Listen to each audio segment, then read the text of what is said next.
Now, the MSU Federal Credit Union Coaches Show.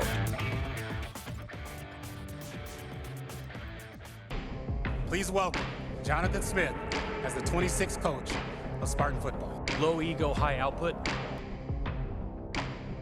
Selfless. I think football is the ultimate team game.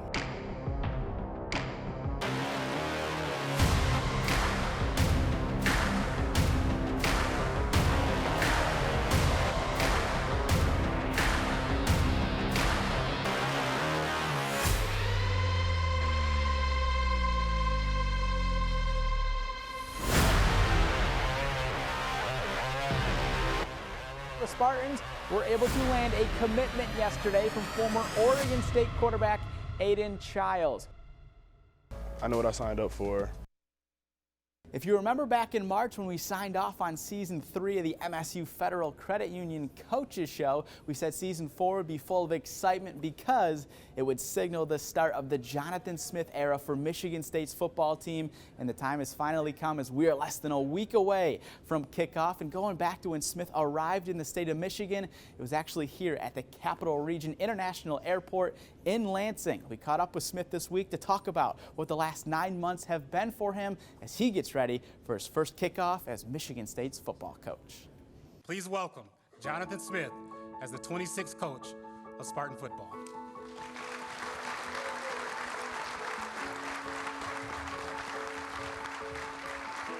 I'm looking forward to diving into these players and getting in that meeting room and setting plans and really getting started because it's going to take some work. I think a lot of us in this room understand this is going to take some work, and I am definitely excited and up for the challenge and opportunity that's in front of us.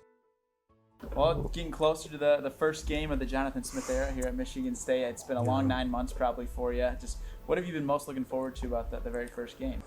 Well, definitely the atmosphere. Looking forward to getting in Spartan Stadium and around our fans and the energy. These guys have been working. Like you said, it's been a quick 9 months, but a lot's been done. I'm excited for these guys to see all their work they've put in on a big stage like this.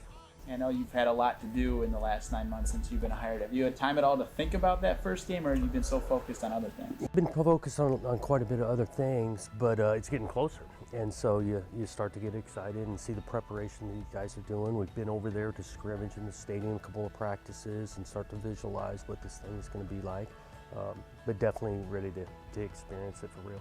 I know we talked with you when you got hired in November about just like recruiting, and you were starting to figure things out. What has really stood out to you about recruiting the Midwest, especially in the state of Michigan? I think there's a deep passion for football in the Midwest, in the state. There's good football, good players, and good coaching going on at the high school ranks within this vicinity. And so, we're excited to be adding to our roster with those types that love football and are close to home.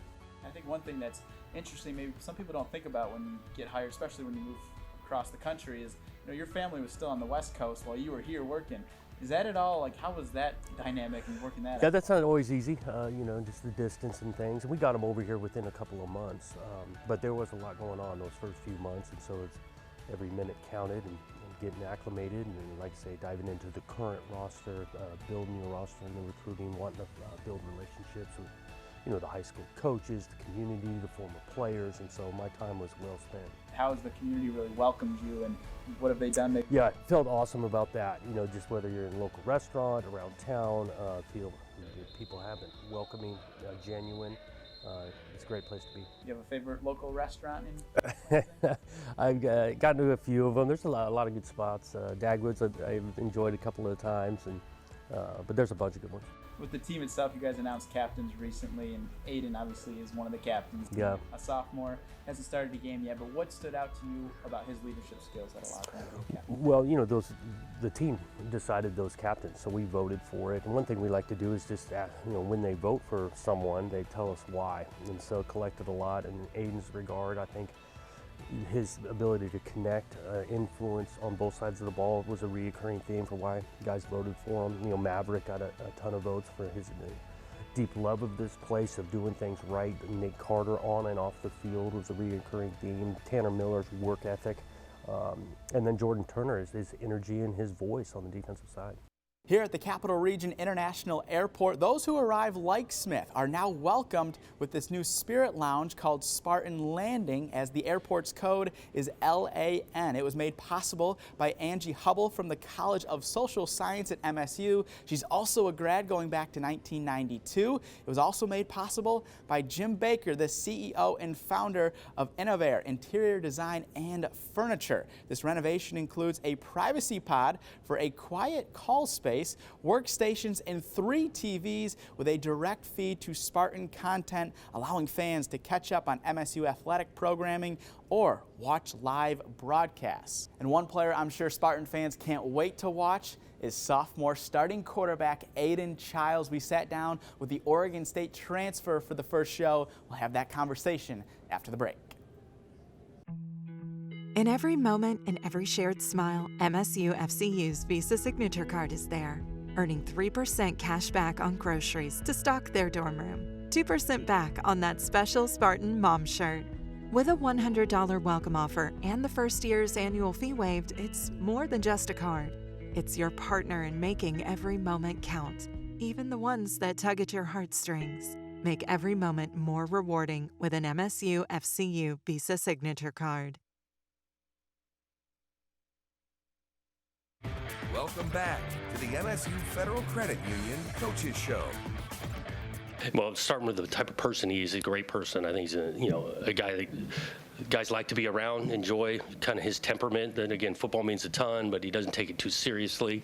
I think he's fitting in really well. We're confident that, I think about Aiden, and his progression, where he's headed. I feel confident he can be a really good player. Something that we're always looking for recruiting a QB is like that moxie, that kind of that it factor we talk about, to where he's got that confidence, that kind of, swagger to the way that he plays, and he does a really nice job of, if he does make a mistake, flushing that play and moving on to the next. And when he gets hot and getting going, he's one of the more talented guys that I've been around. Jonathan Smith's arrival to Michigan State is highly anticipated for a lot of fans thanks to his track record at his alma mater. The former quarterback helped turn around the Oregon State football program, and one player on the current Michigan State roster fans are expecting to help with that rebuild and turnaround. Sophomore quarterback Aiden Childs, who played his freshman year for Smith at Oregon State. Childs is a California native and is one of 5 captains MSU is going to have this season. He sat down with our Haley Schoengart and has more on how patience led him to East Lansing. Well, a couple weeks into fall camp, has this fall camp lived up to your expectations of what you thought it would be when you followed Jonathan Smith here this winter? Yeah, most of it. Coming in, I was expecting, play football for Coach Smith. And last year my fall camp started off a little rocky. This year I think we had good energy, came in pretty good. Defense looks good, offense looks, we're still putting pieces together, but overall everything's looking way better than I expected, and I think we'll be ready. I know we'll be ready week 1. Last year I knew I was back up, tried to do too much, and things happened, got a little shaky, but this year it's I feel like I'm in a pretty secure spot and don't really have to worry about too much. Just got to play my game and encourage my teammates. What excites you the most about this team? How much we can do just in general. I think this team has a very high ceiling, and I think we can do a lot with this team, but we just got to put it all together.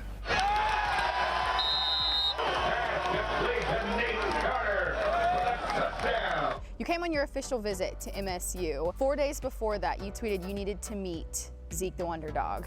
How did you even discover who Zeke the Wonder Dog was, living all the way on the other side of the country? Honestly, I really don't know. We was, I think I was on YouTube, and I don't know, I think I was just looking up MSU stuff, and then, Zeke showed up. I was like, yeah, this is cool. I need to meet this dog. I got a complete Frisbee pass with Zeke in a real setting. One time, just one try, I can't mess up no more. I messed up last time in the spring game. Messed up a few times, so one time. You're pretty young, born in '05. How do you think being one of the younger ones in the group has made you kind of play with a chip on your shoulder? Being young, it's not really a factor in my game. We play football, we all here to play the same game, and we all do the same things. I know what I signed up for. Chip on my shoulder is always going to be there. So high school, Oregon State, we weren't supposed to win any games. I wasn't supposed to play, ended up playing. And then here, 16th in the Big Ten, I love it. I love it. It's beautiful. It's not really an underdog mentality at the end of the day. I think it's more of a go hunt mentality, like prove to the people that you can do what you can do. Like you say you can do these things, you can do these things, but now you got to do them. So it's not really an underdog. I think we just have to, well, me, myself, I just have to, play my game. You just get back to what I was doing when I was little, 5 years, 10 years old, doing my thing. So. Yeah, when did you start playing football? Picked up a football at 2 years old. My mom has the videos. She'll show you everything if you ask her. I don't know who gave me the football. I don't know what happened, but they knew I could throw when I was little. Didn't want to play quarterback growing up at all. And then I want to say around 6th, 7th grade, my dad was like, all right, you're going to go out there and throw. I was like, all right, man. So I went out there and threw, and I guess I stuck with it ever since. Man.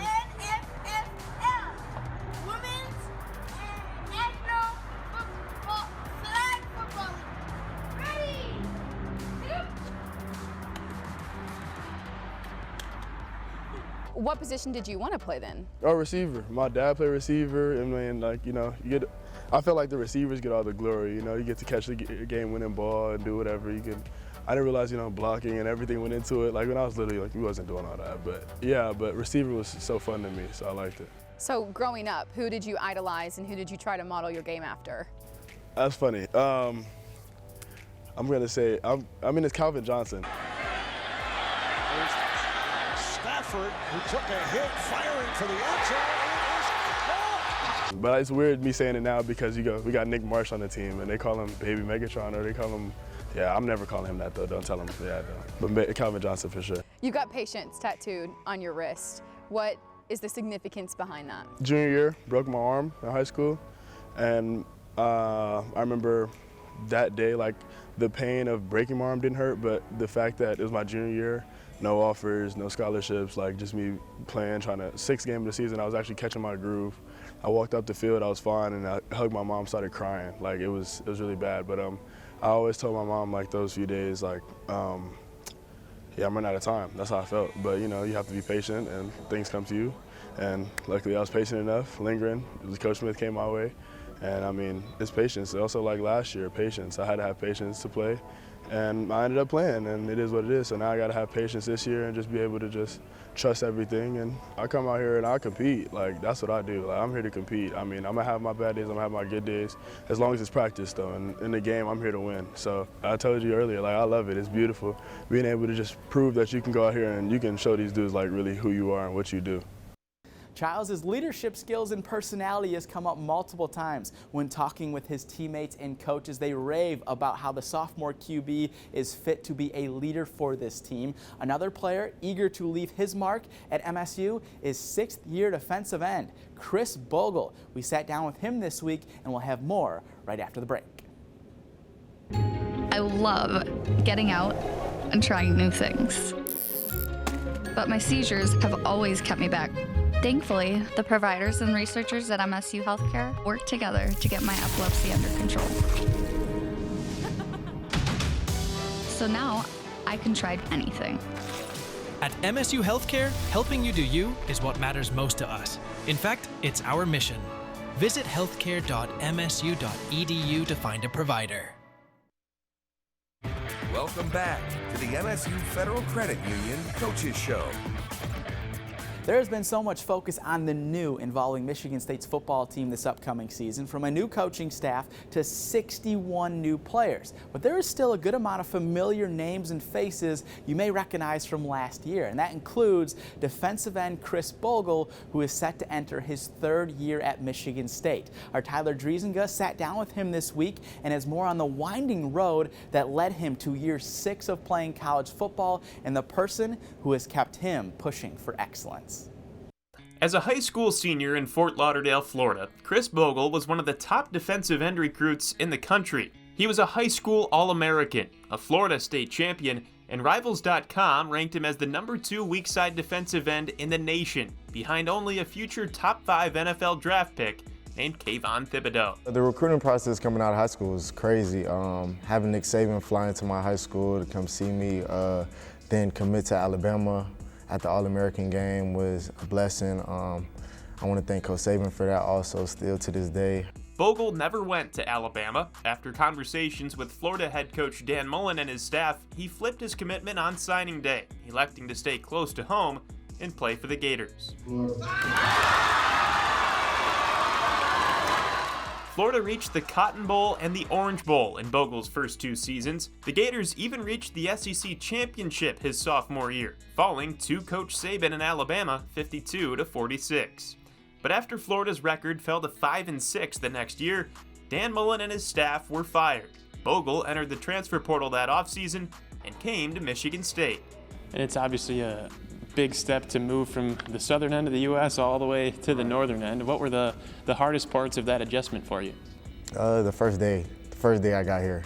It was snowing like crazy. I never seen snow until I got here, which was the first day, and ever since then it's been good. Even to get to see the different, like, fall, spring, winter, summer, it's all beautiful, like the different seasons and stuff, because coming from South Florida, like, it's just summer all year round, basically. Bogle has had his share of memorable moments at MSU, but his time in East Lansing hasn't always been easy. He played in 4 games in 2022 before an injury caused him to take a red shirt. Last season was disappointing and turbulent for the entire program, and Bogle entered the transfer portal again afterward. But new defensive coordinator Joe Rossi convinced him to come back, and Bogle has been impressed by Rossi's approach this fall. He holds you accountable. Like, I never met a defensive coordinator that holds everybody on the same team accountable. Like, if you're late to something, you're late. Doesn't matter if you're a starter, walk on, you're late. And he holds everybody to a high standard, which I like.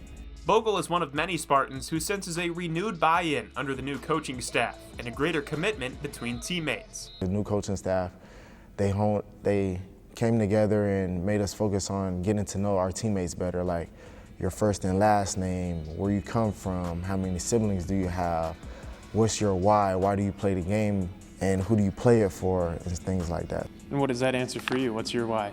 What's my why? My why is my mom. Just watching her come from Jamaica at 15 years old, and she's just been working hard ever since to provide for me and my sister. I mean, not many parents can do that, come from Jamaica, come to the U.S., have a family, and she just instilled discipline and hard work, and every day is an opportunity to just get better in life, no matter if it's on the field or off the field. From the very beginnings of his love of football, Bogle's mother, Octavia Bates, has been there. The game has taken him across the United States and to most of its iconic college stadiums. And as he gears up for one final ride at this level, she'll still be right alongside. It's amazing. I don't look for her at the beginning of the game because I'm so locked in, but after the game I try to find her right after, give her a big hug and kiss and tell her I love her, and just keep coming to many more games and let's do this thing together. Bogle says his mother has also emphasized the importance of schoolwork. He graduated in the spring and plans to pursue a second degree in criminal justice. Now, before we take our final break of the show and continue our conversation with head coach Jonathan Smith, it's time for a new segment this year, the Play of the Week. Now, the Play of the Week, sponsored by Chupan & Sons. Jorth. Sent out of bounds.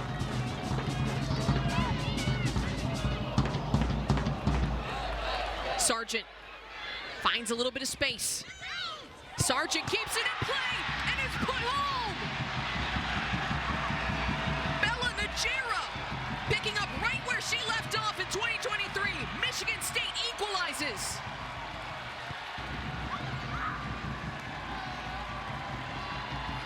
On Thursday, the Michigan State women's soccer team, the reigning back-to-back Big Ten regular season champs, welcomed in Arkansas for the first ever women's soccer top 10 matchup at DeMartin Stadium as Michigan State entered the game, number 8 in the country, while the Razorbacks were number 9. And Bella Najera, the reigning Big Ten Freshman of the Year, tied things up at 2 in the second half, as that is how the game would end. 2-2 draw for both sides as Michigan State goes to 1-0-1 on the young season. The reigning Big Ten Freshman of the Year and All Big Ten second team selection a season ago. tying up this matchup at 2-2.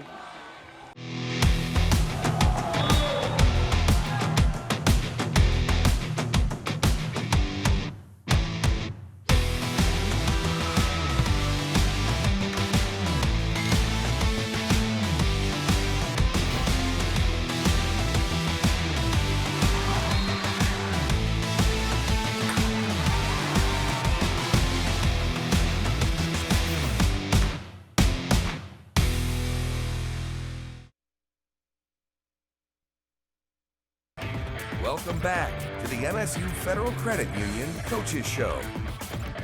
My goal is, my job actually is not to let it slip, not to let this thing go backwards. We're only here to build forward, because the Michigan State I'm used to, that I was growing up to, like, win championships. You can see here we got flags on the freaking stadium for Big Ten championships. So it's like, what can we do, and how can I help us as a team and a program become great again? A lot of the guys here take a lot of pride in Michigan. I mean, all of them take a lot of pride in, wearing Michigan State across their chest, and it's cool to be at a place like that. You still got some work to do till that season kicks off. Really looking forward though to the month of August, fall camp. Playing the season opener on a Friday night at Spartan Stadium is not completely new for new Michigan State football coach Jonathan Smith. Back in 2012, the Spartans opened up the season against Boise State on a Friday night, and Smith was on the Broncos sideline as their quarterback's coach. So with Smith now on the home sideline, he is looking forward to being a part of the game day traditions you see in East Lansing. With bringing Aiden, Tanner, and even like a Jack Belling over to Michigan State from Oregon State, what was the selling pitch to them to get them to come with you? Yeah, we had to work at it because they had a bunch of options at different places. Obviously, they were familiar with the staff or the scheme, but they needed to see this place, and they found that they really enjoyed the campus, what they want to finish in school, the type of teammates that were here. All those were huge selling points. Aiden has, man, close your ears, bro. I can't. All right, that's my fault. Man, Aiden has great size. I think he can run really, really well. And you see the arm that was put on display today. It was very good. And I think he's going to be top of Big Ten, if not top of the country this year. Just being in that starting role, it's been a learning experience. It's been fun, and I'm grateful to be in this position. But the biggest thing is, like, everybody's watching you. I saw it today, big screen. I see my face every 5 minutes. And I'm like, I can't do nothing, mess myself up. I just got to be, but I really just have to be on my P's and Q's and just be able to maintain my composure throughout the game. Do you think with Aiden going into his first year, there's obviously a lot of hype. People are excited to watch him play football. How has he handled that and knowing that he is the guy? I think he feels supported. His work ethic has stayed consistent, just like when he first arrived as a freshman. And he understands he's not doing this thing on his own. I mean, this is an ultimate team game. We got to be able to protect him, make some plays in the passing game, get some stops on defense, play great special teams. And so he's aware this is a team game. You brought up Jordan Turner. Obviously, he's a transfer from Wisconsin. I feel like talking with you, the staff, a lot of the players, the linebacker room is something that you guys are big on this year. What stands out about that? Well, I think we got some depth. I mean, we got some depth and competitive, a bunch of guys in there that can play. We'll start some guys, but there's going to be a rotation at that position. I feel like the same at defensive line because guys have earned the opportunity to get on the field. I think that we have the best linebacker room in the country. I honestly believe that. But I think that altogether we all play very well together. And at the end of the day, just trying to find the best combination for the best people to be on the field at the time. But I think that we'll all be great contributors on Saturdays. All the linebackers, we also play together well. Like, you can see me with the young guys. You can see a young guy with an older guy. We just learned to play with each other. We all, like, close up there. Like, we all could be friends. Like, we all friends up there. So it's really, like, fun playing with every linebacker. You heard that it's the quarterback of the defense. Does that help you knowing you're a quarterback? Yeah, and it's even more similar now with the direct communication to the player. And so, the linebacker position will be heading that up on defense and making the calls and getting us lined up. And we got good players in that room. When it comes to just game day itself, I know Michigan State has a lot of traditions. Have you thought about what goes into that, the Spartan Walk, all that stuff? Yeah, definitely looking forward to the Spartan Walk. Heard a ton about it, and the tradition of it, the meaning, getting folks for the game, but the fans that are around for that, and so I know our guys are looking forward to it too. Do you have anything new up your sleeve for this? I wouldn't say new. I mean, we're we're going to follow Spartan Walk, come into the stadium, get focused and ready, and play hard, disciplined football that I think our fans will appreciate. Smith and the Spartans take on Florida Atlantic this Friday at 7 o'clock. It's the 10th time in the last 14 years Michigan State has opened up a season on a Friday night, so we hope you enjoy the start of the Jonathan Smith era. And if you're flying in for the game or just flying into the capital city, be sure to check out the Spartan Landing Spirit Lounge here at the Capital Region International Airport. As always, we appreciate you tuning into this week's show. Hope you enjoyed, and we'll see you next week.